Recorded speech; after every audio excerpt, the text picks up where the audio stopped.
ఆశ్చర్యకరముగా నీ బాహువు చాపి విడుదల కలిగించినావు. ఆశ్చర్యకరముగా నీ బాహువు చాపి విడుదల కలిగించినావు. అరణ్య మార్గమున విడువక తోడై విజయముతో నడిపినావు. ఆశ్చర్యకరముగా నీ బాహువు చాపి విడుదల కలిగించినావు. అరణ్య మార్గమున విడువక తోడై విజయముతో నడిపినావు. నీ స్వాస్థ్యమునకు తండ్రిగా నిలిచి వాగ్దాన భూమిలో చేర్చిన దేవా, నీ స్వాస్థ్యమునకు తండ్రిగా నిలిచి వాగ్దాన భూమిలో చేర్చిన దేవా. విజయశీలుడా నా ప్రాణ ప్రియుడా, కృతజ్ఞతతో నిన్ను స్తుతించెదను.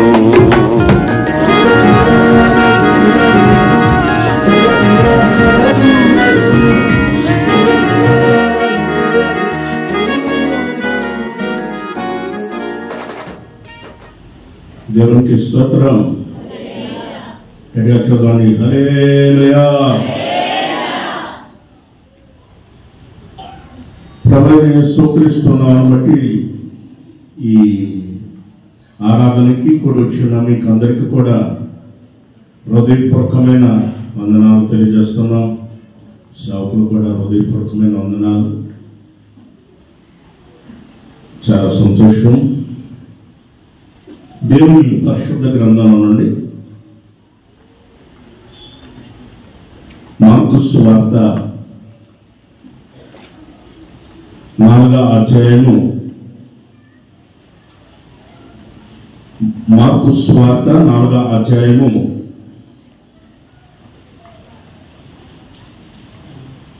30 నుంచి 32 వచనాలు మనం చదువుకుందాం. మరియు ఆయన ఇట్లా నేను దేవుని రాజ్యమును దేనితో పోల్చాలి?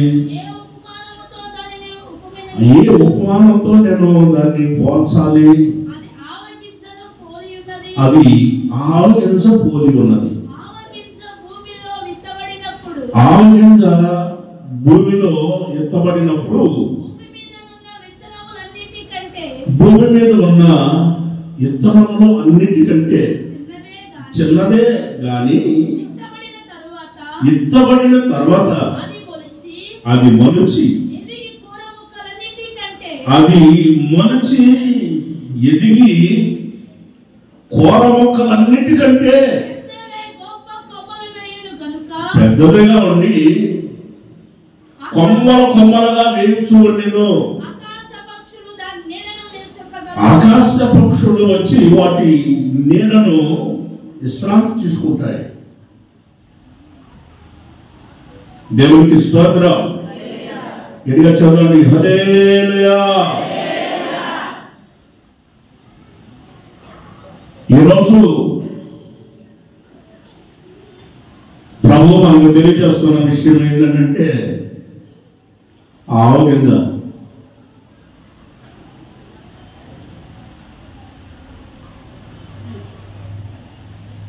ఆవగింజ ఆవాలు తెలియని వాళ్ళు ఎవరు లేరు ఉన్నారా?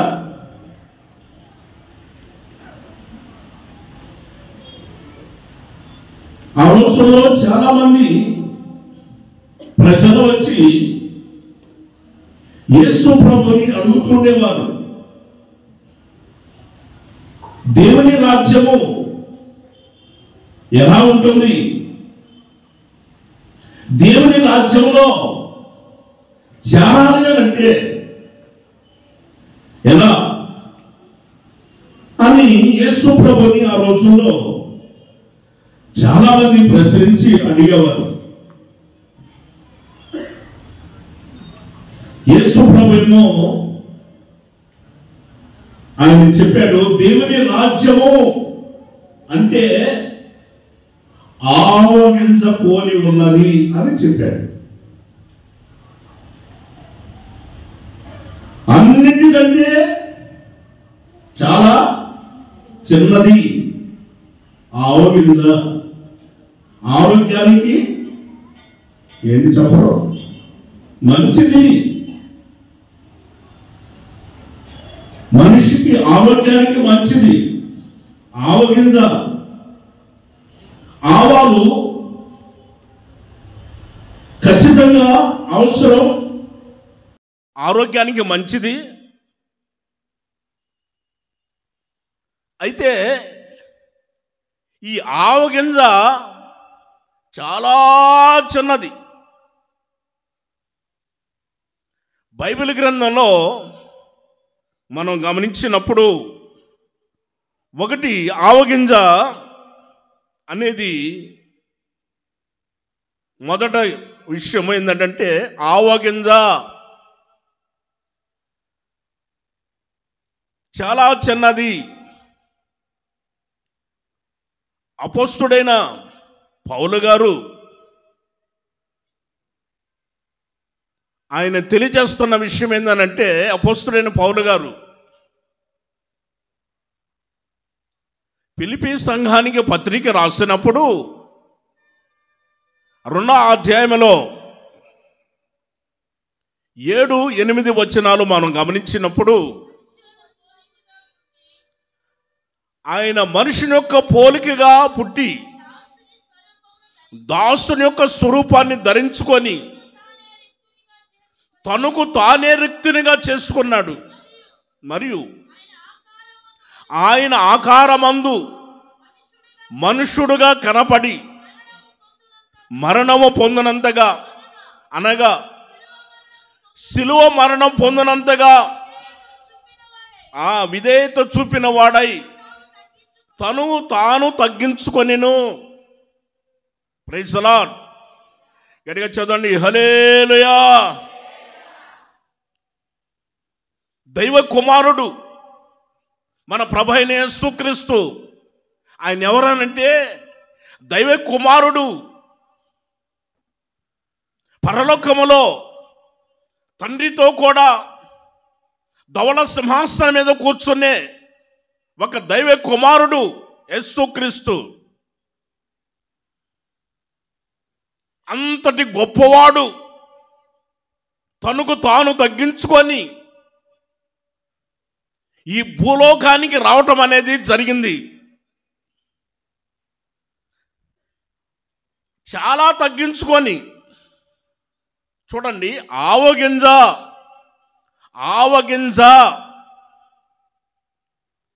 చాలా చిన్నది. యేసు ప్రభు కూడా అంతటి గొప్పవాడైనా కానీ తనకు తాను తగ్గించుకున్నట్లుగా పరిశుద్ధ గ్రంథంలో మనం ఇప్పుడు చదువుకున్నాం. మరణం పొందినంతగా, అనగా శిలువ మరణం పొందినంతగా ఆయన విధేయత చూపిన వాడై తనకు తానే తగ్గించుకున్నాడు, రిక్తునిగా చేసుకున్నాడు. రిక్తునిగా చేసుకున్నాడంటే ఏమీ లేనివాడుగా అయిపోయాడు. అన్నీ కలిగి ఉన్నవాడు, సమస్తము ఆయన మూలంగానే కలిగాయి. ఇవన్నీ కూడా ఆయన మూలంగానే కలిగాయి.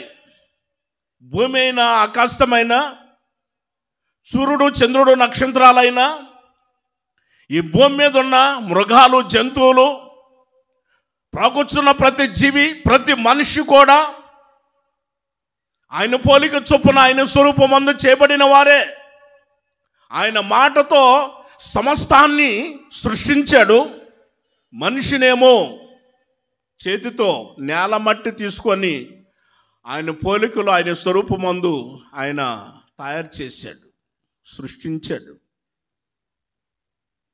అంతటి గొప్పవాడే తనకు తాను తగ్గించుకున్నాడు. తగ్గించుకొని ఆయన శిలువ మరణం పొందినంతగా ఆయన అంతగా తగ్గించుకున్నాడు. కారణం ఏమిటనంటే మనం ఎప్పుడైతే తగ్గించుకుంటామో మనం అప్పుడు హెచ్చించబడతాం. దేవునికి స్తోత్రం. గట్టిగా చెప్పాలి హల్లెలూయా. మనం ఎప్పుడైతే మనం తగ్గించుకుంటామో అప్పుడు మనం హెచ్చించబడతామన్న విషయాన్ని మనం గుర్తుంచుకోవాలి. యాకోబు కూడా ఆయన పత్రికలో చెప్పాడు, 4వ అధ్యాయంలో 10వ వాక్యాన్ని మనం గమనించినప్పుడు ఆయన కూడా ఒక మాట చెబుతున్నాడు. ఏమని? ప్రభు యొక్క దృష్టికి మిమ్మల్ని మీరు తగ్గించుకోండి,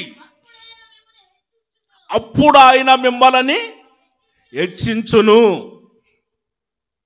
గమనించారా? మనుషులు చూస్తున్నప్పుడు కాదు, దేవుడు మనల్ని చూస్తూ ఉన్నప్పుడు మనం ఏం చేయాలంటే ఆయన దృష్టికి మనం తగ్గించుకోవాలి. మనం తగ్గించుకున్నప్పుడు హెచ్చించబడతాం.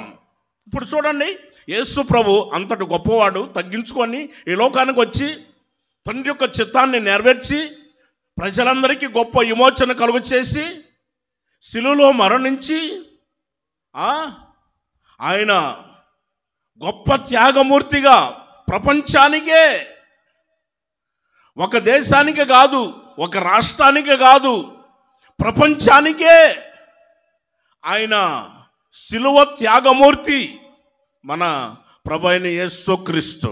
ఆమేన్. చెప్పాలి హల్లెలూయా. అందుకే ఆయన హెచ్చింపబడ్డాడు, హెచ్చించబడి తండ్రి సింహాసనం మీద కూర్చున్నాడు. ఆయన తండ్రి సింహాసనం మీద కూర్చున్నాడు. ఇవన్నీ దేవుడు ఎందుకు ఈరోజు పరిశుద్ధాత్మ దేవుడు మనకు తెలియజేస్తున్నాడు అంటే మనం తగ్గించుకోవాలి. ఆవుగింజ ఎంతండి? ఆవుగింజ ఎంత? చాలా చిన్నది, చాలా చిన్నది. కానీ ఆవుగింజ ఎంత ప్రయోజనమో, చాలా ఆరోగ్యాన్ని ఇస్తుంది, ఆనందాన్ని ఇస్తుంది. చూడండి, ఆ ప్రకారంగా ఎప్పుడైతే మనం తగ్గించుకుంటామో ప్రజలందరికీ కూడా ఒక ఆశీర్వాదకరంగా కనపడతాం. ఆమేన్. గట్టిగా చెప్పాలి హల్లెలూయా. ఎందుకంటే ఒక్క యూదుని సింగ పట్టుకొని 10 మంది దేవుని మందిరానికి వచ్చారు.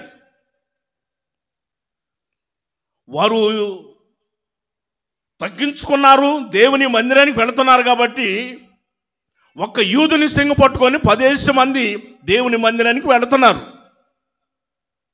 ఆ ప్రకారంగా ప్రతి ఒక్కరూ కూడా దేవుని మందిరానికి ఒక నడిపించే వీరులుగా, ప్రార్థనా వీరులుగా మనం ఉండాలని ప్రభు ఈరోజు మనకు తెలియజేస్తున్నాడు. దేవునికి స్తోత్రం. గట్టిగా చదవండి హల్లెలూయా. బైబిల్ గ్రంథంలో దావీదు మహారాజు, రాజ్యాన్ని పరిపాలిస్తున్న దావీదు మహారాజుని మనం చూసినప్పుడు సమూయేలు రాసిన 2వ గ్రంథం 7వ అధ్యాయము 18వ వచనాన్ని మనం చూస్తే,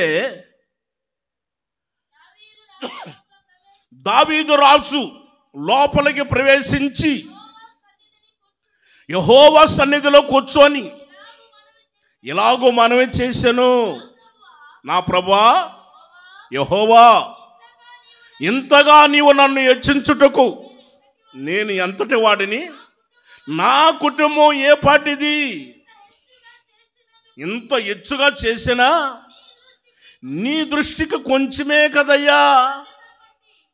ఆమేన్, ఆమేన్, హల్లెలూయా. బైబిల్ గ్రంథంలో రాయబడి ఉన్న వాక్యాన్ని మనం గమనించినప్పుడు దావీదు మహారాజు, రాజ్యాన్ని పరిపాలిస్తున్న ఒక రాజు ఎక్కడికి వచ్చాడు? దేవుని యొక్క మందిరానికి వచ్చాడు. దేవుని సన్నిధిలో ఆయన కూర్చున్నాడు. చూడండి, దేవుని సన్నిధిలో ఆయన కూర్చున్నాడు. కూర్చున్న తర్వాత ఆయన దేవునికి మనవి చేస్తున్నాడు. దేవునికి మనవి చేస్తున్నాడు. ఒక రాజు దేవుని మందిరానికి వచ్చేసి కూర్చొని మనవి చేసుకుంటున్నాడు. దేవా యెహోవా, ఇంతగా నీవు నన్ను హెచ్చించుటకు నేను ఎంతటి వాడిని, నా కుటుంబం ఏ పాటిదయ్యా అని అన్నాడు. Praise the Lord. గట్టిగా చెప్పాలి హల్లెలూయా. ఎంత తగ్గించుకున్నాడో చూసారా? ఆయన రాజు అయినప్పటికీ, దేవుడు హెచ్చించినా కానీ, దేవుడు ఆశీర్వదించినా కానీ కృతజ్ఞత కలిగిన వాడై అప్పటికి కూడా తగ్గించుకున్నాడు. దేవుని సన్నిధికి వచ్చి ఆయన కూర్చున్నాడు, దేవుని సన్నిధిలో కూర్చున్నాడు అని రాస్తుంది.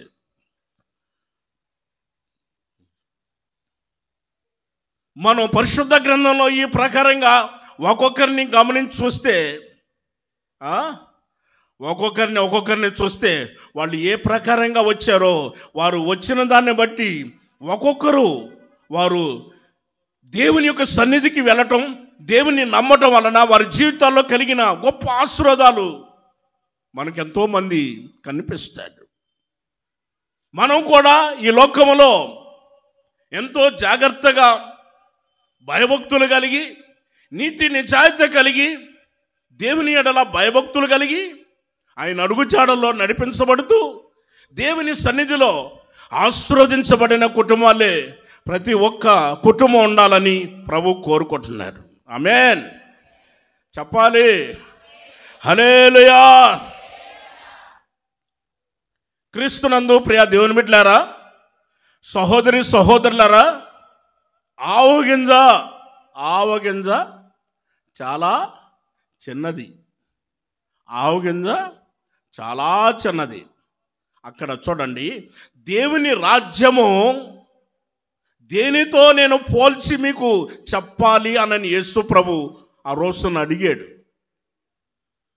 ఉపమానాలు చెబుతూ యేసు ప్రభు ఆయన ఎప్పుడు చూసినా ఈ భూమి మీద పరలోకాన్ని, దేవుని రాజ్యాన్ని ఒకవేళ చెబితే పూర్తిగా ఒకేసారి డైరెక్ట్గా చెబితే గ్రహించటం కష్టమని ఆయన మొదట భూ సంబంధమైన వాటిని చూపించి పర సంబంధమైన వాటిని చెప్పేవాడు యేసు ప్రభు. ప్రైజ్ ది లార్డ్ చెప్పాలి హల్లెలూయా. పల్లెటూర్లకు వెళితే, గ్రామాలకు వెళితే వారికి సంబంధించినట్లుగా చెప్పేవాడు. సముద్రానికి వెళితే సముద్రం దగ్గర జాలర్లో వాళ్ళ యొక్క వల గురించి, చేపల గురించి, ధోని గురించి అన్నీ కూడా ఎవరించి చెప్పేవాడు. వాళ్ళు అనేవాళ్ళు, ధోని మాకు తెలీదా, వల తెలీదా, చేపలు తెలీదా, చేపలు పట్టేవాళ్ళం, మాకు చేపలు తెలీదా అని అన్నారు. యేసు ప్రభు అన్నాడు, సరే సరే వినండి అని యేసు ప్రభు చెప్పాడు. వాళ్ళ ఈశ్వరారు, దేవుని యొక్క వాక్యం అలా వెళ్ళిపోతుంది. దేవుని వాక్యం వెళ్ళిపోయిన తర్వాత అనేక ఆత్మలు, ఆ యొక్క ప్రజలు వలలో పడిపోయారు. వారిని అందరం కూడా దరికి లాగటం జరిగింది. దరికి లాగిన తర్వాత మంచి వాటిని అన్నిటిని కూడా గంపలు వేశారు. వాటిలో పనికిరానివన్నీ కూడా తీసి బయట పారవేశారు అని చెబుతున్నప్పుడు నిజమే కదా అని అన్నారు. మంచి వాటిని గంపలు వేసుకున్నాము, అవి మాత్రం పారవేశాం కదా అని అంటే, అప్పుడు యేసు ప్రభు చెప్పాడు, వీళ్ళు నీతిమంతులు, వీళ్ళు పరిశుద్ధులు, వీళ్ళు దేవుని రాజ్యానికి వెళతారు, వీళ్ళు అవినీతిమంతులు, వీళ్ళు అక్రమకారులు, వీళ్ళు నరకానికి వెళ్ళిపోతారని చెప్పేసరికి అప్పుడు ఆలోచనలో పడ్డారు. గ్రామానికి వచ్చిన యేసు ప్రభు గ్రామ ప్రజలకు అవసరమైన విషయాలు తెలియచేస్తున్నాడు. ఏమని? ఆవగింజ అని చెప్పాడు.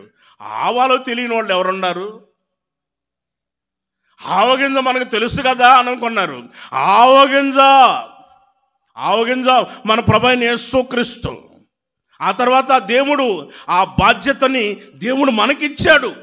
ఆవగింజ వలె ఉండి మనం తగ్గించుకొని ఉంటే మనం హెచ్చించబడతామని. మన పితరుడైనా చదివాం కదా ఇప్పుడు, దావీదు మహారాజు ఆయన తగ్గించుకున్నాడు కాబట్టి దేవుడు అంతగా ఆయన్ని హెచ్చించాడు, కృతజ్ఞత బుద్ధి కలిగి జీవించాడు. Praise the Lord. గట్టిగా చెప్పాలి హల్లెలూయా. మొదట చదివిన మూలవాక్యం మార్కు సువార్త 4వ అధ్యాయము 31వ వాక్యం నుండి ఇప్పుడు మనం చదువుకుందాం. ఆవగింజ, రెండవది గమనించండి, ఆవగింజ భూమిలో పడి అది ఎత్తబడాలి. గుర్తుపెట్టుకోండి, ఆవగింజ భూమిలో పడినప్పుడు అది ఎత్తబడాలి. ఇప్పుడు ఆవగింజని ఇత్తాము, ఇత్తిన తర్వాత అది భూమిలో పడకపోతే అన్న చెప్పండి అన్న, మీరు గింజలు భూమిలో ఇత్తారు, ఇత్తనాలు ఇత్తారు, ఇత్తనాలు ఇత్తినప్పుడు అవి భూమిలో పడకపోతే పక్షులు వచ్చి వాటిని తినేస్తాయి, లేదా ఎండకి ఎండిపోతాయి. అవునా కదా? ఏదో ఒకటి జరుగుతుంది. అందుకోసం ఈ ఆవగింజ అనేది ఖచ్చితంగా అది భూమిలో ఎత్తబడాలి. భూమిలో పౌలు గారు కొరింథీ సంఘానికి మొదటి పత్రిక రాసినప్పుడు 15వ అధ్యాయం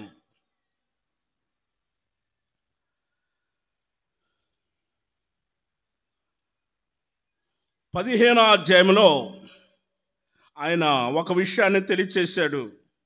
ఏమన్నాడు అని అంటే 36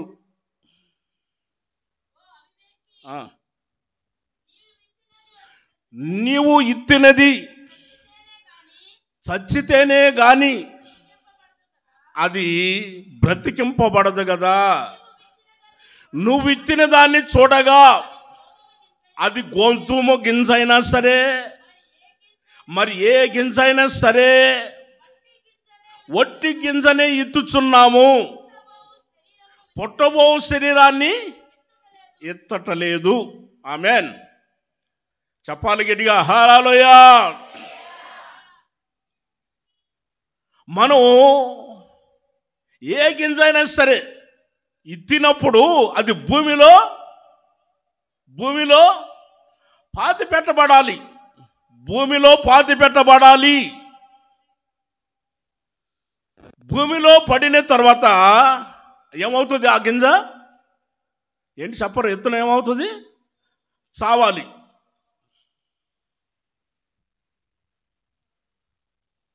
చాలాసార్లు వచ్చి దావీదు మహారాజుని అడిగారు, ఏంటయ్యా వాళ్ళందరూ నిందలు వేస్తున్నారు, అవమానాలు వేస్తున్నారు, నిన్ను కించపరుస్తున్నారు, నిన్ను హేళన చేస్తున్నారు,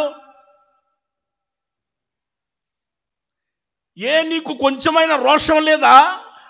నీకు రోషం లేదా? పౌరుషం లేదా? నువ్వు మనిషివి కాదా అని అడిగారండి. దావీదు మహారాజుని అడిగితే ఆయన అన్నాడు, నేను ఎవరినో తెలుసా అని అన్నాడు. నువ్వు మహారాజువయ్యా, రాజువయ్యా, మహారాజువయ్యా అని అన్నాడు. కాదు నాయనా, నేను సచ్చిన కుక్కని అని అన్నాడు. ఏమన్నాడు? ఏంటి ఆలోచనలో పడ్డారు?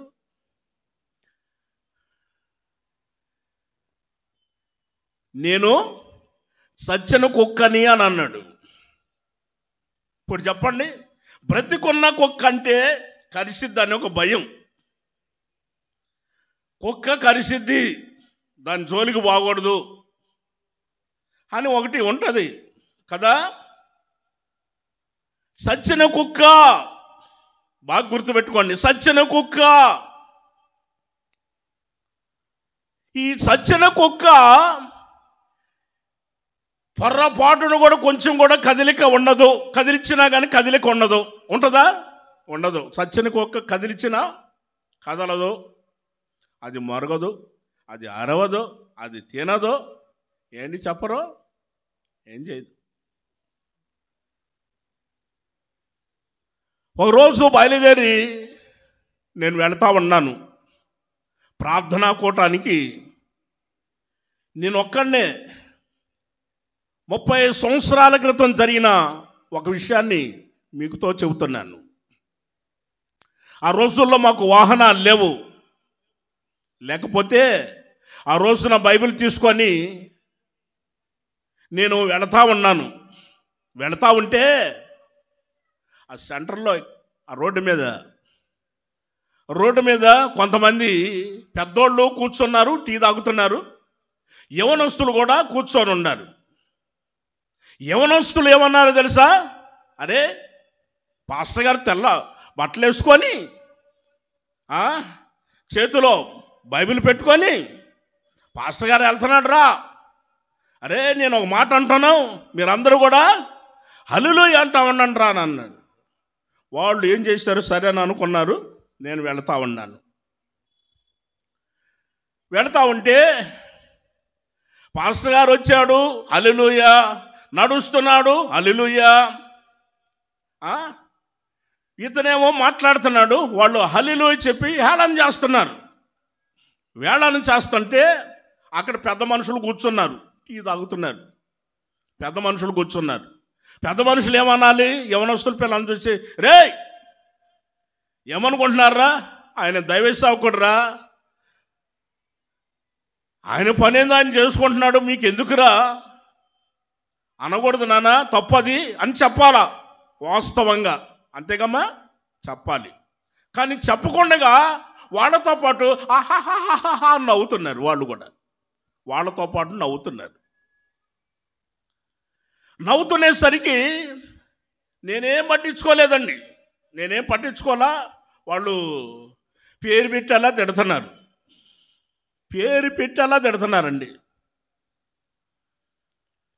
సరే, వాళ్ళు రకరకాలమైన మాటలు అన్నారు. నేను వెళ్ళిపోయి మరలా నేను అక్కడ చిన్న ప్రార్థన కూటమండి, అది చూసుకొని బయలుదేరి వస్తున్నసరికి వాళ్ళు ఆడే కూర్చున్నారు, ముచ్చట పెట్టుకున్నారు. వాళ్ళు ఏదో మాట్లాడుకుంటున్నారు. నేను వస్తున్నాను, అదే దారిలో నడుచుకుంటూ వస్తుంటే పెద్ద మనుషులు చూశారు. పెద్ద మనుషులు చూసి, బాబు కొంచెం ఆగు, నీతో మాట్లాడాలి అని అన్నారు. సరేనయ్యా రండి మాట్లాడండి అని అన్నారు. రోడ్డు మీద నిలబడ్డాను నేను.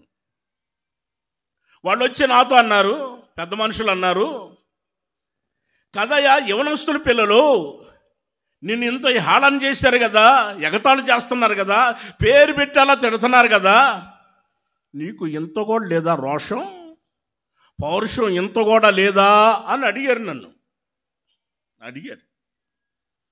అడిగితే నేనన్నాను, ఏమండి, దారిని పోయేటప్పుడు కుక్కలు ఎన్నో అరుస్తాయా అరవా? దారిని పోయేటప్పుడు కుక్కలు అరుస్తాయి. దొంగను చూసినా అరుస్తాయి, దొరను చూసినా అరుస్తాయి. వాటికి తెలుసా, వీళ్ళు దొంగ, వీళ్ళు దొర, వీళ్ళు పాస్టర్ గారు, ఈయన తెల్ల బట్టలు వేసుకున్నాడు, ఈయన పాస్టర్ గారు, ఈయన చేతిలో బైబిల్ ఉంది, ఈయన మెసేజ్ చేస్తాడు, ఈయన వాక్యం చెబుతాడు, ఈయన పాట పాడతాడు, ఈయన ప్రార్థన చేస్తాడు, తెలుసా? ఏంటో అందరూ అలా చూస్తున్నారు.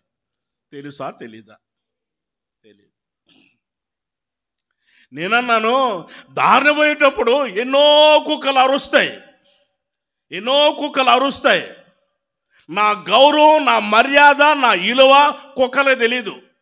ఏమండి, కుక్కలే తెలియదండి, కుక్కలు అరుస్తాయండి. అరుస్తాయా లేదా? అరుస్తాయి. కుక్క ఆగో, ఎందుకు అరుస్తున్నావు? ఆ విధంగా అరుస్తే ఎట్లాగా? చూడలే, తెల్ల బట్టలు వేసుకున్నా తెలీదు నీకు? కనిపించట్లేదా? చేతిలో బైబిల్ ఉన్న సంగతి తెలీదా? నా గౌరవ మర్యాద నీకు తెలీదా అని కుక్కతో అన్నాను అనుకోండి. నేను అన్నాను అనుకోండి, కుక్కకు కొంచెమైనా తెలుసా? తెలీదు. మన దారిని మనం వెళ్ళిపోవాలి. మనం వెళ్ళిపోవాలి అంతే. మన దారి మనం వెళ్ళిపోతూ ఉండాలి. అంతేనండి, మాకెందుకండి మేము వెళ్ళిపోతున్నాం అని అన్నాను. కుక్కలు ఎన్నో అరుస్తాయి కదా అని నేను అన్నాను. ఆయన అన్నాడు, ఏంటి మేము కుక్కల్లా కనపడుతున్నావా అని అన్నాడు. నేనేమన్నా అన్నానండి వాళ్ళని? నేను కుక్కల గురించి చెప్పాను కానీ వాళ్ళని అన్నానా? ఏంటి చెప్పరు? నేను వాళ్ళని అనలేదు. కుక్కలు ఎన్నో అరుస్తాయండి, గ్రామంలో పోయేటప్పుడు కుక్కలు ఎన్నో అరుస్తాయో వాటికి మా ఇల్లు తెలియదండి అని అన్నాను. ఇక రెండోసారి ఎప్పుడైనా మాట్లాడతారా? ఏంటి చెప్పరు? చాలామంది అంటారు, నన్నే అంటున్నారు, నన్నే అంటున్నారు, నన్నే అంటున్నారు. నీకు తెలీదా? నీకు తెలీదా? నన్నే అంటున్నారు. ఊర్లో నేనే దొరికాను, ఊర్లో నేనే దొరికాను, నన్నే అంటున్నారు, నన్నే అంటున్నారు. ముక్కు పిండి పిండి ఎంతలానైపోయింది ముక్కు. ఆ పక్కింటోళ్ళు చెప్పి, ఎదిరింటోళ్ళు చెప్పి, ఏమండి పోయేవాళ్ళని పనికొండగా దారిలో ఆపి అల్లా చెబుతున్నారు. నాకే వచ్చినాయి కష్టాలు, నాకే వచ్చినాయి నిందలు, నాకే వచ్చినాయి బాధలు, నాకే వచ్చినాయి బాధ. ఎందుకు వస్తున్నాయి అర్థం కావట్లేదన్న, నాకే వస్తున్నాయి అన్న.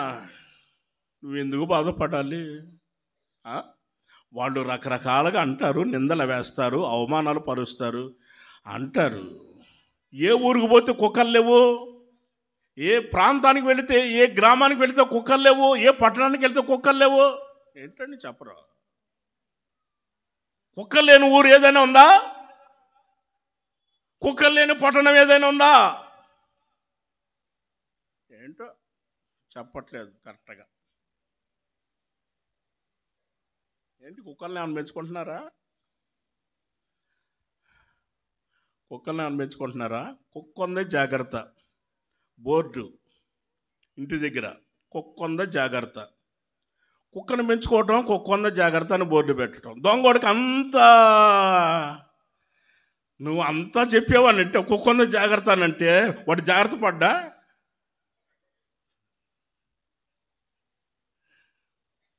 జాగ్రత్త పడతాడా లేదా? కుక్క ఉందంట జాగ్రత్త అని రాశారు, నేను ఖచ్చితంగా జాగ్రత్త పడాలి అని జాగ్రత్త పడి మన సొమ్ములు, మన బంగారం, మన డబ్బులు మొత్తం ఎత్తుకొని పోతాడు. అదే కానీ నువ్వు బోర్డు పెట్టకపోతే కుక్క అరిసిద్దిగా. మన బోర్డు పెట్టుకున్నారు. ఎక్కడ పోయినా కుక్క ఉంది జాగ్రత్త, కుక్క ఉంది జాగ్రత్త. పెంచుకుంటున్నారు. కుక్కలు ఉన్నాయి, పట్టణాల్లో కుక్కలు ఉన్నాయి, గ్రామాల్లో కూడా ఊర కుక్కలు.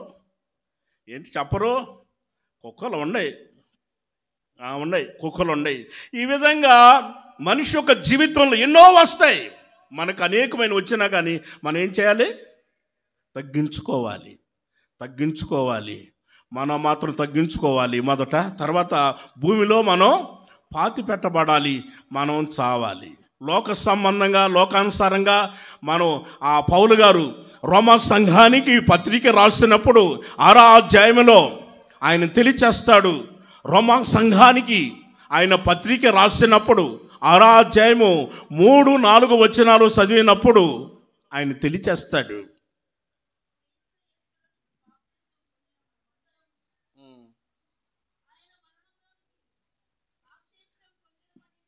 క్రీస్తు యేసులోనికి బాప్తిసం పొందిన వాళ్ళు ఎలా ఉంటారంటే,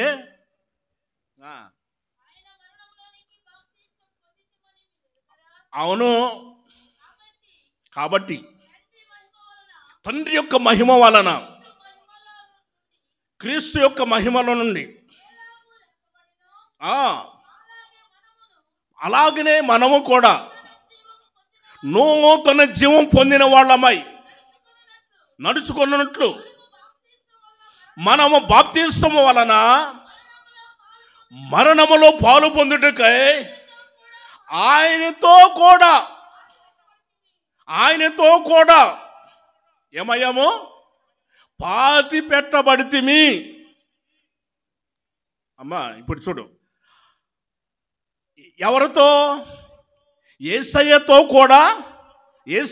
కూడా మనము పాతి పెట్టబడితిమి బాప్తిసము వలన. నమ్మి బాప్తిసం పొందినవాడు రక్షించబడును. బాగా గుర్తుపెట్టుకోండి. బాప్తిసము ద్వారా మన యొక్క జీవితాలు ఎలా ఉంటాయి అని అంటే, మన జీవితాలు ఏ ప్రకారంగా ఉండాలంటే పాతి పెట్టబడాలి. పాతి పెట్టబడటం అనేది మనిషి కాదు, మనిషి కాదు. మనిషి చేసిన అక్రమాలు, మనిషి చేసిన పాపం, దోషాలు, అక్రమాలు, అన్యాయము, లోక సంబంధమైనవన్నీ కూడా పాతి పెట్టబడాలి, పాతి పెట్టబడాలి. అది అసలు విషయం. ఆవగింజ ఏం చేయండి, ఇప్పుడు ఏం చదివాం? ఆవగింజ పాతి పెట్టబడాలి. ఆవగింజ పాతి పెట్టబడాలి. ఆవగింజ పైన ఉంటే ఎండకి ఎండుతుంది, ఫలించదు. పక్షులు వస్తే వాటిని తినేస్తాయి. అందుకని పాతి పెట్టబడటం అనేది, మనిషి ఈ రోజున మారు మనసు పొందట్లేదు. కొంతమంది ఇంకా బాప్తిసం పొందట్లేదు. ఇంకా పైనే ఉన్నారు. పైన ఉంటే జాగ్రత్త, పక్షులు వస్తాయి, నిన్ను మింగేస్తాయి.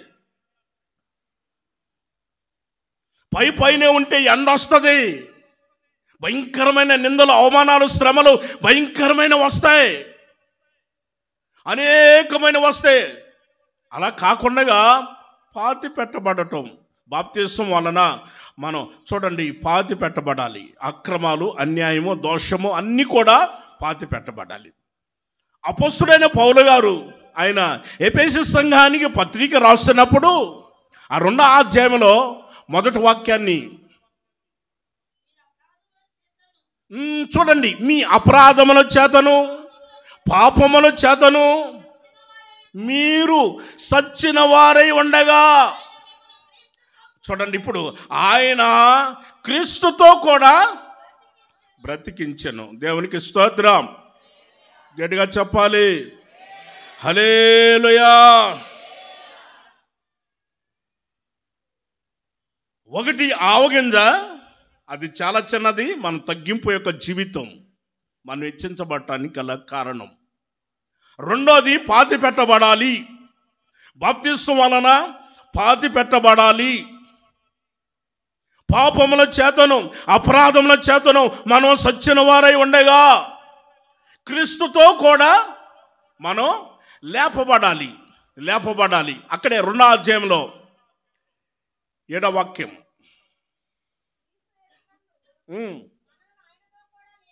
అదిగో క్రీస్తు యేసునందు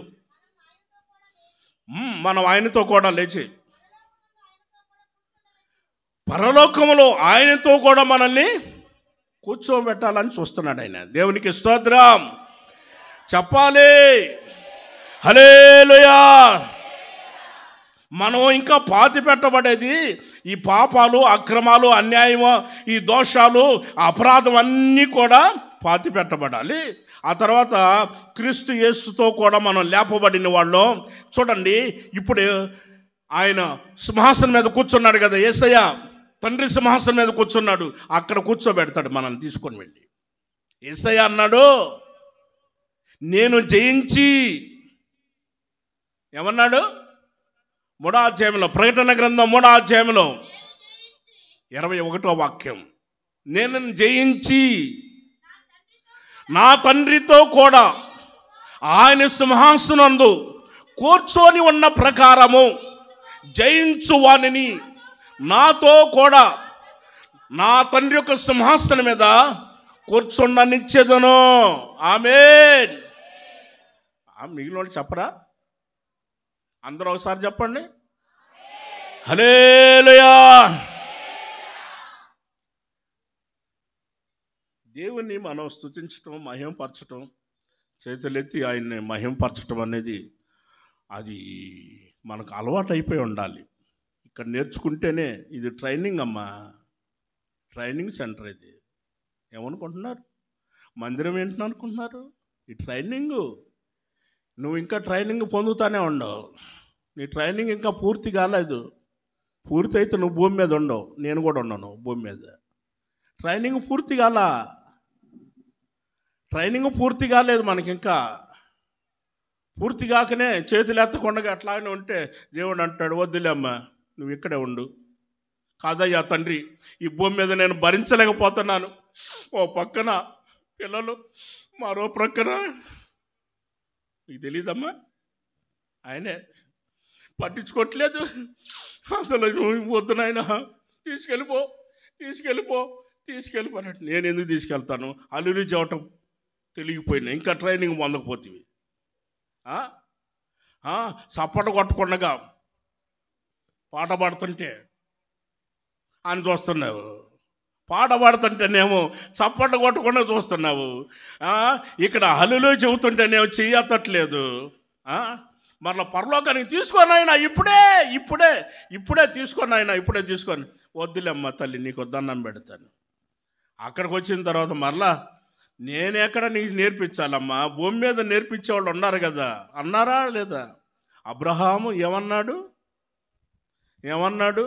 అయ్యా భూమి మీద ఏలియా, మోషేలు ఉండారయ్యా, ప్రవక్తలు ఉండారయ్యా, వాళ్ళు నేర్పిస్తారు నాయనా. నా సహోదరులు ఉండారయ్యా, నా సహోదరులకు పోయి చెబుతాను. ధనవంతుడు అంటున్నాడు, నా సహోదరులు ఉన్నారయ్యా, నేను పోయి వాళ్ళకి స్వార్థ చేస్తానయ్యా. దేవుడు గొప్పవాడు, ఆయన ఒక విశ్రాంతి భవనాన్ని ఒకటి ఏర్పాటు చేశాడు. ఆ భవనంలో అందరూ విశ్రాంతి తీసుకుంటున్నాడు. పేదవాడైన లాజరు అక్కడికి పోయి విశ్రాంతి తీసుకుంటున్నాడు. హల్లెలూయా, స్తుతి స్తోత్రం, హల్లెలూయా అని అంటున్నాడు. మనమేమో కడుపు నిండా తిని ఈరోజు మొక్కలో అదిరిపోయింది మామూలుగా. బా ఏమండి బాబు,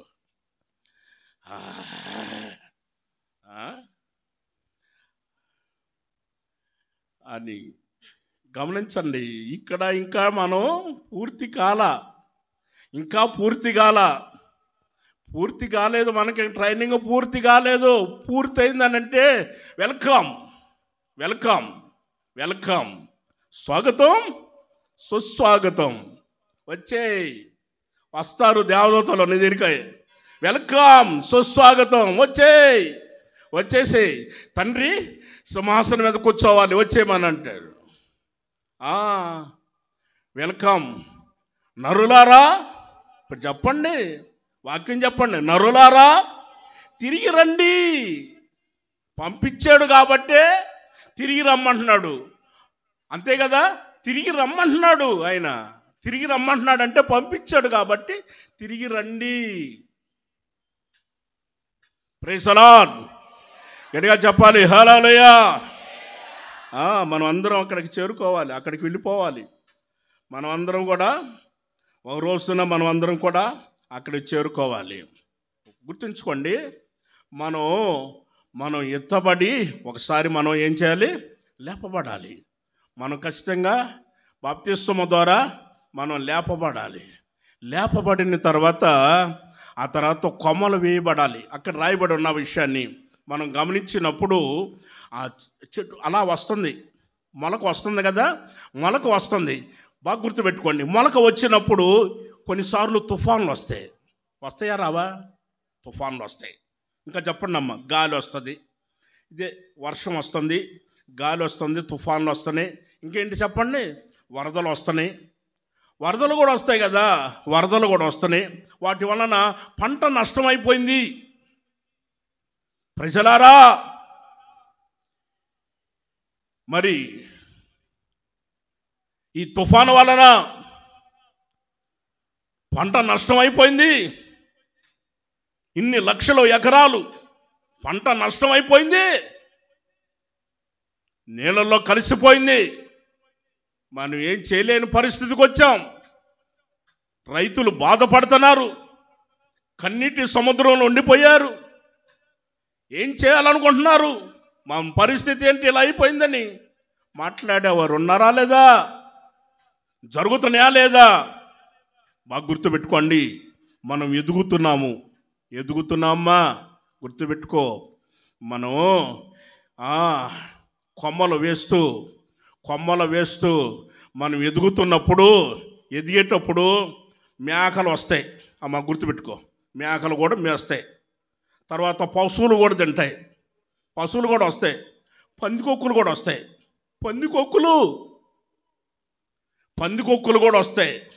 బాగా తిని దిట్టగా అవి బలిసి తిరుగుతూ ఉంటాయి పందికొక్కులు. అర్థమైందా మీకు? చాలా మంచోళ్ళు, అర్థం చేసుకోండి. వస్తాయి. ఓ పక్కన తుఫాను, వీటికన్నిటి కూడా తట్టుకోవాలి. వీటినన్నిటిని కూడా తట్టుకొని ఈ మొక్క, ఈ మొలక, బాప్తిసం పొందిన బిడ్డ ఎదుగే సమయంలో అనేక శ్రమలు, అనేక మంది, ప్రక్కన పశువులు, ఓ ప్రక్కన మేకలు, ఓ ప్రక్కన పందికొక్కులు. చెప్పండి, ఏంటో రైతులు ఉన్నారు కదా, ఎదుగుతున్న కొద్దీ తుఫాన్లు, చెప్పండి, తుఫాన్లు వస్తాయి. ఈ తుఫాన్లన్నిటి కూడా తట్టుకోవాలి, లేకపోతే ఒరిగిపోతాయి కదా. ఇరిగిపోతే పరిస్థితి ఏంటి? ఇరిగిపోతే పరిస్థితి ఏంటి? ఇరిగిపోతే పరిస్థితి ఏంటి? ఎదుగుతున్నాము, అలా ఎదుగుతున్నాము. ఎదిగే సమయంలో ఇవన్నీ కూడా వస్తాయి. వచ్చినప్పుడు మనం జాగ్రత్తగా ఉన్నాం. దావీదు మహారాజు 16వ కీర్తన 8వ వాక్యంలో ఆయన ఒక మాట అన్నాడు. ఏమన్నాడంటే, సదాకాలము నేను యెహోవా యందు నా గురి నిలుపుచున్నాను, ఆయన నా కుడి ప్రక్కన ఉన్నాడు గనుక నేను కదల్చబడను. Praise the lord. అందరూ చేతులు ఎత్తాలి. హల్లెలూయా. బాగా గుర్తుపెట్టుకోండి, బాగా గుర్తుపెట్టుకోండి. మనం ఎదుగుతున్న కొద్దీ సామెత ఉంది, ఎదిగే కొద్దీ, చెప్పండి పర్వాలేదు, ఎదిగే కొద్దీ ఒదిగి ఉండాలి. ఎదిగే కొద్దీ ఒదిగి ఉండాలి సామెత. ఇప్పుడు ఇక్కడ మనం చదువుకున్న వాక్యాన్ని మనం గమనించినప్పుడు మరలా ఒకసారి అమ్మ, సదాకాలము నేను యెహోవా యందు నా గురి నిలుపుచున్నాను, ఆయన నా కుడి ప్రక్కన ఉన్నాడు గనుక నేను కదల్చబడను. చాలామంది వచ్చి అన్నారు, శ్రమలు వచ్చినాయి, ఇటు తుఫాన్లు వచ్చినాయి, అటు పందికొక్కులు వచ్చినాయి, ఇటు పశువులు వచ్చినాయి, అటు మేకలు వచ్చినాయి. ఇవన్నీ కూడా మీదకు వచ్చేస్తున్నాయి, ఇవన్నీ కూడా మీదకు వచ్చేస్తున్నాయి, ఇవన్నీ వచ్చేస్తున్నాయి. నీ పరిస్థితి ఏంటి? నీ పరిస్థితి ఏంటి అని అంటే, ఆయన అన్నాడు, సదాకాలము నేను యెహోవా యందు నా గురి నిలుపుచున్నాను గనుక. ఆయన ఏం చేశాడో తెలుసా? దేవుడైన యెహోవా నా కుడి ప్రక్కన వచ్చి నిలబడ్డాడు. ఆయన ఆమేన్, ఆమేన్. ఆయన వచ్చి ఎక్కడ నిలబడ్డాడు? కుడి ప్రక్కన. ఆయన వచ్చి నా కుడి ప్రక్కన నిలబడ్డాడు. నిలబడిన తర్వాత ఇప్పుడు ఇలా ఒరిగిపోయానండి కొంచెం తుఫానికి. స్తంభాలు చూసారా? కరెంటు స్తంభాలు తుఫానికి ఎట్లా ఒరుగుతాయి, ఎట్లా ఒరుగుతాయి. ఊరి బాబు, ఈ స్తంభం పడిందంటే తీగలు మనుషుల మీద పడితే పరిస్థితి ఏంటి? ఎంతమంది చనిపోతారు, ఎంత ప్రమాదం. ఇట్లా ఒరిగిపోతే గవర్నమెంట్ వాళ్ళు ఏం చేశారో తెలుసా? వచ్చి కాస్త పైకి లేపారు, ఒరిగిపోయిన దాన్ని కాస్త లేపారు. లేపిన తర్వాత అందరూ ఊపిరి పీల్చుకున్నారు. స్తంభం నిలబడిందయ్యా, పడిపోతుంది అనుకున్నాం, స్తంభం నిలబడిందమ్మా, చాలు. ఈ స్తంభం పడిపోకుండా ఉండేదానికి మరొక స్తంభాన్ని తీసుకొచ్చి పక్కనేసారు. ప్రక్కనేసి ఆ స్తంభానికి ఈ స్తంభానికి ఏం చేశారు? వెంటనే రాడ్లు వేసి దానికి బోల్ట్లు వేసేసి గట్టిగా బీచేశారు. ఇప్పుడు ఎన్ని తుఫాన్లు వచ్చినా కానీ, ఎన్ని శ్రమలు వచ్చినా, ఎన్ని నిందలు వచ్చినా, ఎన్ని అవమానాలు వచ్చినా, ఎన్ని వచ్చినా కానీ పడిపోట్ల. ఎంత పెద్ద తుఫాన్ వచ్చినా కానీ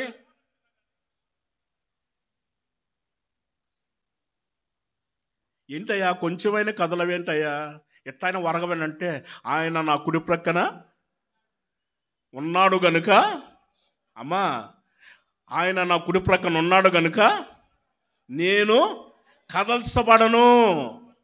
ఆయన మన ప్రక్కన ఉండిపోయాడు. ఆయన మనం కదల్చబడం. Praise the Lord. గట్టిగా చెప్పాలి హల్లెలూయా. మన ప్రభువైన యేసుక్రీస్తు ఆయన జ్ఞానమందు వయసునందును మనుషులు దయందును దేవుని యొక్క దయందును అమ్మా ఎదుగుచూ వర్ధిల్చును వండును. ఎదిగి అమ్మా రెఫరెన్స్ చెబుతాను.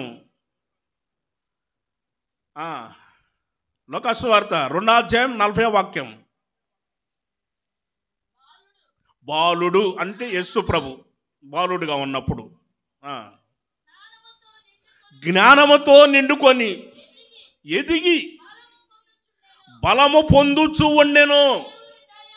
దేవుని దయ ఆయన మీద ఉండెను. చివరి వాక్యం 52. యేసు ప్రభు జ్ఞానమందును వయస్సునందును దేవుని దయందును మనుషులు దయందును వర్ధిల్లుచూ ఉండెను. దేవునికి స్తోత్రం.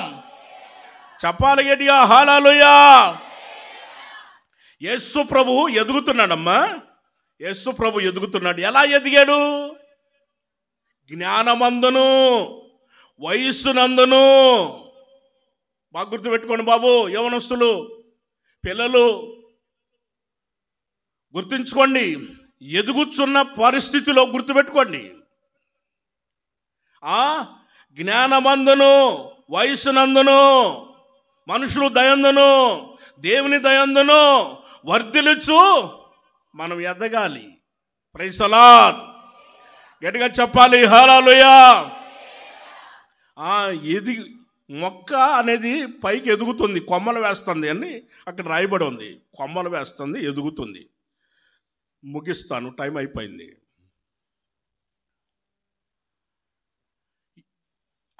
కొమ్మలు వేస్తూ ఉంది, ఎదుగుచూ నేను. మనం ఏ విధంగా ఎదగాలి? పౌలు గారు అంటాడు, ఎఫెసీ సంఘానికి పత్రిక రాసినప్పుడు 4వ అధ్యాయంలో 15వ వాక్యాన్ని మనం గమనించినప్పుడు ఆయన అంటాడు, ప్రేమ కలిగి సత్యము చెప్పుచు మనము అన్ని విషయాలలో మనం క్రీస్తు యేసు వలె మనం అన్ని విషయాలలో ఎదుగుదాము. ఆమేన్. గట్టిగా చెప్పాలి హల్లెలూయా. క్రీస్తు యేసు వలె ప్రేమ కలిగిన వారమై సత్యము చెప్పుచు క్రీస్తు యేసు వలె ఎదగాలని అన్నాడు. ఇప్పుడు చెప్పండి, యేసయ్య ఏ విధంగా ఎదిగాడు? జ్ఞానమందును వయస్సునందును దేవుని దయందును మనుషులు దయందును ఎదుగుచు వర్ధిల్లుచు ఉండెను. దేవునికి స్తోత్రం. హల్లెలూయా. అలాంటి కృప ధన్యత దేవుడు ప్రతి ఒక్కరికి అనుగ్రహించునుగాక. ఆమెన్.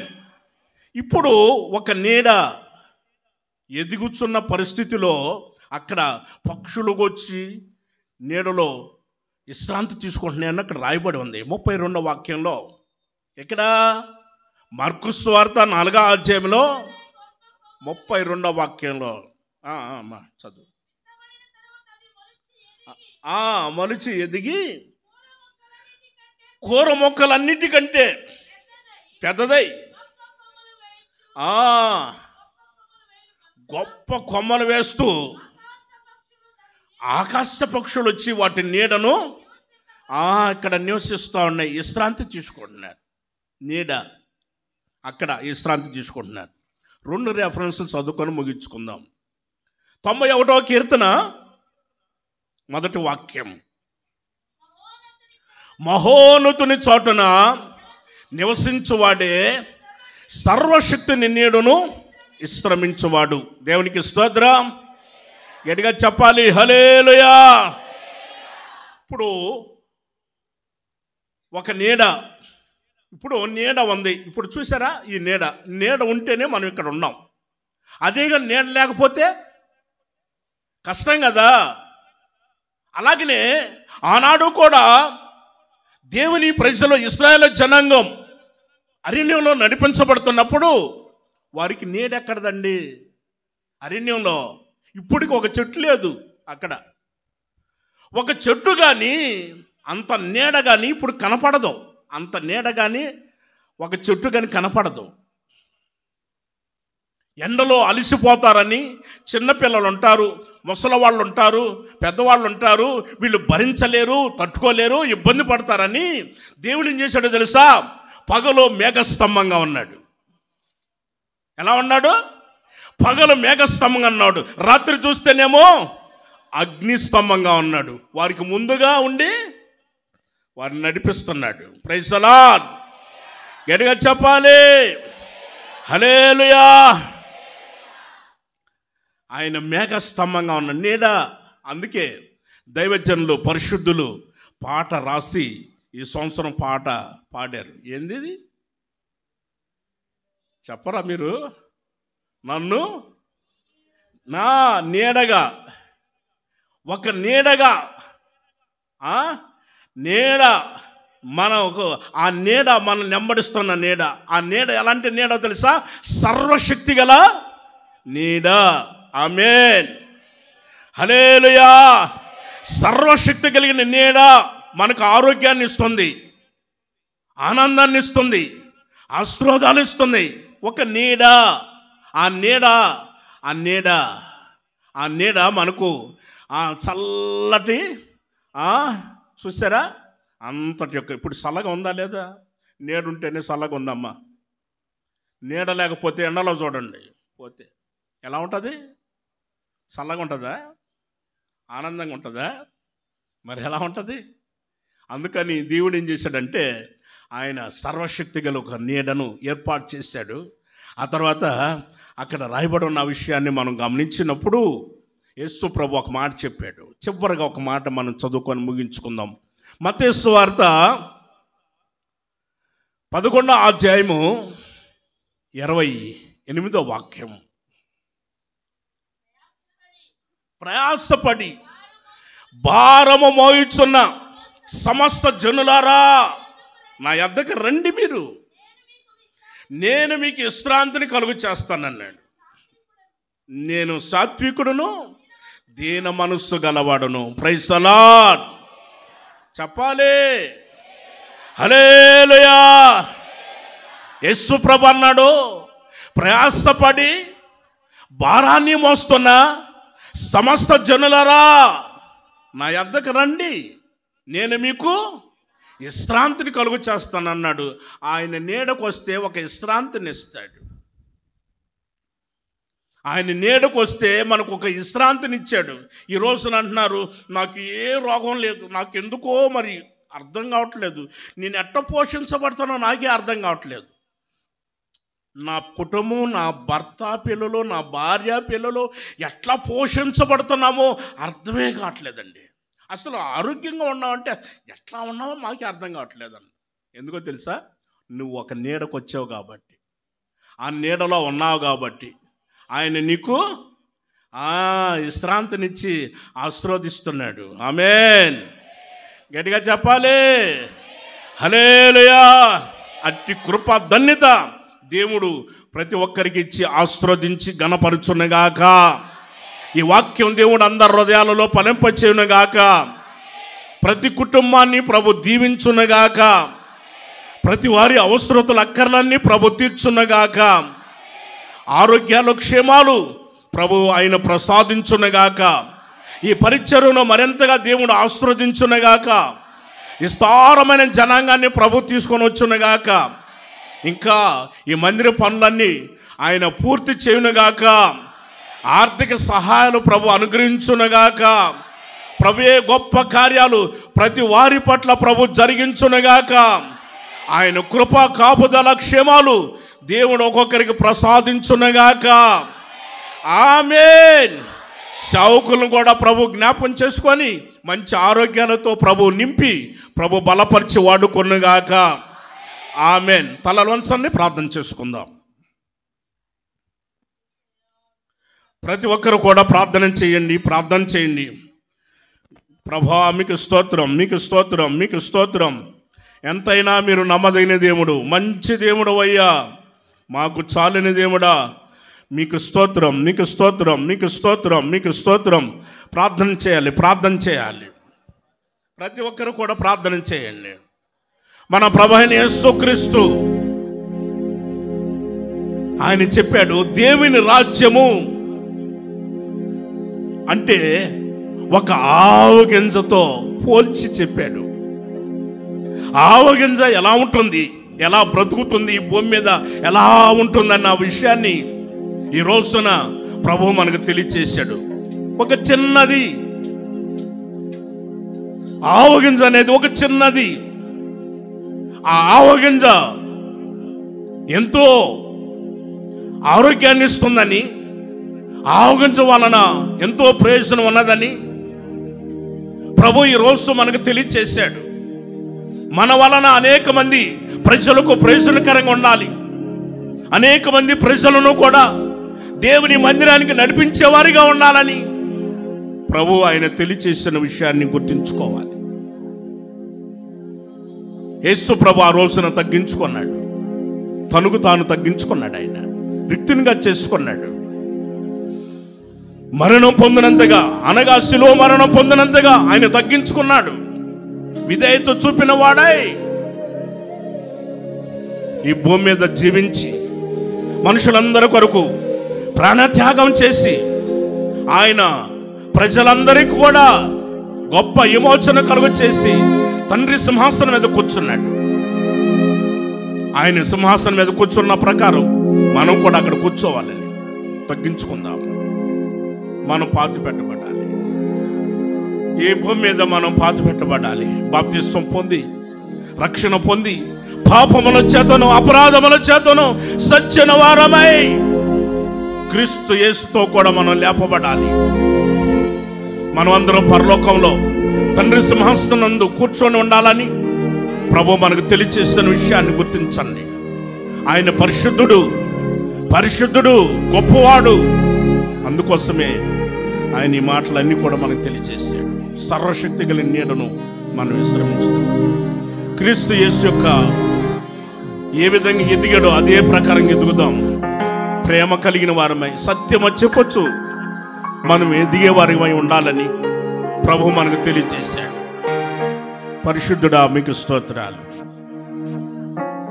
ప్రయాసపడి భారాన్ని మోస్తున్న సమస్త జనులారా నా యొద్దకు రండి, నేను మీకు విశ్రాంతిని కలుగు చేస్తానని ప్రభు తెలియజేశారు. ఆయన ఎంతైనా మంచి దేవుడు, గొప్పవాడు. ప్రభా మీకు స్తోత్రాలు, మీకు నిండు వందనాలయ్యా, మీకు స్తోత్రాలు చెల్లిస్తున్నాం. పరిశుద్ధుడా, ప్రేమాస్వరూపి, జీవాధిపతి యేసయ్యాని స్తోత్రం తండ్రి. గడిచిన కాలమంతును మీ కృపారేఖల నీడలో మీరు మమ్మల్ని దాచి భద్రపరిచినందుకే స్తోత్రం నా తండ్రి. స్తోత్రం నైనా మీరు మమ్మల్ని గడిచిన కాలమంతోనూ పోయిన నెలంతోనూ మీ కృపలో దాచారు. మీరు మమ్మల్ని ప్రేమించి మరొక నెలని మీరు మాకు అనుగ్రహించారు. ఈ నెలలో మీరు మాకు అనుగ్రహించిన నా తండ్రి పునరుద్ధాన దినం కొరకే స్తోత్రం నా తండ్రి. నీ స్తోత్రం ఆరాధన అంతటిని ఆశీర్వాదకరంగా జరిగించారు. ఆ పాటల ద్వారా మహిమ పొంది ఉన్నారు. ఆత్మదేవునిగాను అదృశ్య దేవునిగా మీరు మా మధ్యలో సంచరించి ఒక్కొక్కరు మీరు అభిషేకించినందుకే స్తోత్రం. అనేకమైన సజీవ సాక్షుల ద్వారా మీరు మహిమ పొందినందుకే స్తోత్రం తండ్రి. మీ యొక్క సన్నిధికి వచ్చిన చేరొచ్చిన ప్రతి బిడ్డతో నాతో మీ దాసును మరుగుపరచి నా తండ్రి మీరు మాతో మాట్లాడిన అమూల్యమైన శ్రేష్టమైన మాటల కొరకే స్తోత్రం. పరలోక రాజ్యము తండ్రి స్తోత్రం ఆవగింజన పోలి ఉందని మీరు మాతో మాట్లాడారయ్యా. అది చిన్నదని మీరు మాతో నా తండ్రి మాట్లాడారయ్యా. నీకు స్తోత్రం తండ్రి. తగ్గింపు జీవితం కలిగి ఉందని మీరు మాతో మాట్లాడని స్తోత్రం తండ్రి. మీరు కూడా శిలువ మరణం పొందినంతగా అయ్యా మీరు తగ్గించుకున్నారని మీరు మాతో మాట్లాడారు తండ్రి. నీ స్తోత్రం నా తండ్రి. అయ్యా స్తోత్రం. మేమందరము అటువంటి తగ్గింపు జీవితం కలిగి జీవించినట్లు సహాయం చేయండి. తగ్గించుకొని ప్రతివాడు హెచ్చించబడినని మీరు సెలవిచ్చున్నారు తండ్రి. నీ స్తోత్రం. మా జీవితాల్లో తగ్గించుకున్న తగ్గించుకునే స్వభావాన్ని ఒక్కొక్కరికి దయచేయమని వేడుకొనుచున్నాం తండ్రి. ఆవగింజ భూమిలో విత్తబడి ఉందని నా తండ్రి అయ్యా, పాతి పెట్టబడిందని మీరు మాతో నైనా మీరు మాట్లాడినందుకే స్తోత్రం తండ్రి. స్తోత్రం మా జీవితాల్లో తండ్రి నీ స్తోత్రం నైనా, నీ స్తోత్రం నైనా అయ్యా, ప్రాచీన స్వభావాన్ని విడిచేవారికి ఉన్నట్లు సహాయం చేయండి నా తండ్రి. బాప్తీసం ద్వారా మా యొక్క నైనా స్తోత్రం ప్రాచీనమైన స్వభావాలన్నీ పాతి పెట్టబడినట్లు కృప చూపించండి. మీరు మీ పాపముల ద్వారా అపరాధముల ద్వారా చచ్చిన వారుగా క్రీస్తు తనతో బ్రతికించినని నా తండ్రి మీరు మాతో మాట్లాడినదికే స్తోత్రం తండ్రి. కృప కలిగిన తండ్రి నీ స్తోత్రం. మీతో కూడా మమ్మల్ని కూర్చుండబెడతారని మీరు మాతో మాట్లాడినదికే స్తోత్రం. జయించువని నాతో కూడా నా తండ్రి సింహాసనం నందు నైనా కూర్చుంటారని మీరు సెలవిచ్చున్నారయ్యా నీ స్తోత్రం. నా తండ్రి నీ స్తోత్రం నైనా కృప చూపించమని వేడుకొనుచున్నాం తండ్రి. నీ స్తోత్రములు అయ్యా, ఆవగింజ తండ్రి ఎదిగి నైనా బలము పొందిందని మీరు మాతో మాట్లాడని స్తోత్రం. మీరు కూడా తండ్రి అయ్యా స్తోత్ర జ్ఞానమందు తండ్రి వయస్సునందు ఎదిగి బలము పొంది ఉన్నారని మీరు మాతో మాట్లాడని స్తోత్రములు తండ్రి. నీ స్తోత్రం నైనా అయ్యా, నీకు స్తోత్రమే ఎదుగునట్లు కృపదయచేయమని వేడుకొనుచున్నా. క్రీస్తు వలె మేము అన్ని విషయాలు ఎదగాలని మీరు మమ్మల్ని అయినా హెచ్చరించినదికే స్తోత్రం నా తండ్రి. నీ స్తోత్రం కృప చూపించమని వేడుకొనుచున్నాం తండ్రి. ఆవగింజ తండ్రి అది మొలచి పెద్దదై దాని నీడను పశువులు పక్షులను నైనా నివసిస్తాయని మీరు మాతో మాట్లాడారయ్యా. మహోన్నతుని చాటున నివసించువాడే సర్వశక్తి నీడను విశ్రమించువాడని మీరు సెలవిచ్చున్నారు నా తండ్రి. ప్రయాసపడి భారం మోసుకుంటున్న సమస్త జనులారా నా ఎద్దుకు రండి, నేను మీకు విశ్రాంతిని కలుగు చేస్తానని మీరు సెలవిచ్చున్నారు తండ్రి. మీ యొక్క నీడలో మాకు విశ్రాంతి కలుగుతుందని మీరు సెలవిచ్చినందుకే స్తోత్రం. కృప చూపించండి. విత్తబడిన వాక్కులు ఒక్కొక్కరి జీవితంలో నీరుకట్టు ఫలింపచేయండి. దావీదు వలె తగ్గించుకొని నా తండ్రి మీ కృప దయచేయమని వేడుకొనుచున్నాం నా దేవాని స్తోత్రం. అయ్యా, బాప్తీసులు మా నైనా పాత జీవితం ప్రాచీన స్వభావం పాత పెట్టబడినట్లు కృప దయచేయమని వేడుకొనుచున్నాం. దావీదు వలె సదాకాలము నేను నా దేవుని ఎందుకు గురి నిలుపుచున్నాను, ఆయన నా కుడిపార్శ్వమందు ఉన్నాడు కనుక నేను కదల్చబడని మీ నాయన స్తోత్రం. మీ వాక్కుల ద్వారా మీరు మాట్లాడిన ప్రతి మాట ప్రతి వారి జీవితంలో జీవాన్ని కలుగు చేయండి. మంచి నెలపడి విత్తనం వల్ల నూరంతలుగా ఫలింప చేయండి. మా పితరులను నా తండ్రి పగలు ఎండ దెబ్బ తగలకుండా నీడ వల్ల మీరు తోడే నడిపించినందుకే స్తోత్రం. మీ నీడలో నా తండ్రి ఆశ్రయాన్ని పొందుకునే వారికి ఉన్నట్లు కృపదయచేయమని వేడుకొనుచున్నాం తండ్రి. స్తోత్రం స్తోత్రం. మీ దాసును బలపరిచి మీరు వాడుకునేదికే స్తోత్రం. ఇంకను కృప ఆరోగ్యం అభిషేకం ఇచ్చి మీ చేతిలో నా తండ్రి బలమైన సాధనంగా వాడుకోమని వేడుకొనుచున్నా నా తండ్రి. నీ స్తోత్రం. ఇంతవరకును ఆరాధన అంతటిని ఆశీర్వాదకరంగా జరిగించారు. మీ సన్నిధిలో నివసించిన బిడ్డలందరినీ మీరు ఆశీర్వదించండి, కృపనియండి. ఆవగింజవాలే తగ్గించుకొని నా తండ్రి నీకు స్తోత్రం. నూతనమైన స్వభావం కలిగి అన్ని విషయాలు ప్రేమ కలిగి జీవించినట్లు కృపదయచేయండి నా తండ్రి. మీ నీడలో జీవించినట్లు కృపదయచేయమని వేడుకొనుచున్నాం నా తండ్రి. స్తోత్రం. ఆది ఎంత వహించి ఆశీర్వాదకరంగా మహిమకరంగా జరిగించినందుకే స్తోత్రం. మమ్మల్ని అందరినీ మీ కృపా హస్తానికి అప్పగించుకొనుచు మమ్మల్ని అందరినీ సంపూర్ణ పరిశుద్ధులుగా మార్చి నిత్య రాకడకై మమ్మల్ని సిద్ధపరచమని మీ కృప కలిగిన హస్తానికి అప్పగించుకొనుచు యేసు నామములో అడిగి వేడుకొనుచున్నాము తండ్రి. ఆమేన్. స్తోత్రం.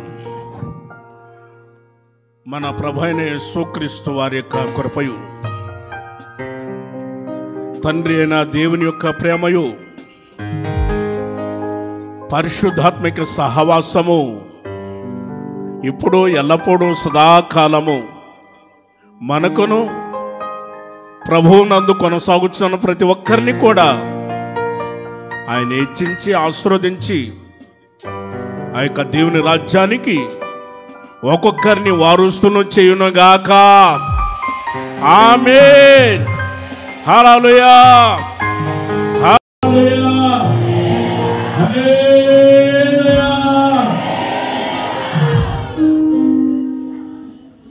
ప్రభువైన యేసుక్రీస్తు నామమును బట్టి మీకందరికీ కూడా హృదయపూర్వకమైన వందనాలు తెలియజేస్తాను. అందరికీ వందనాలు. గమనించండి.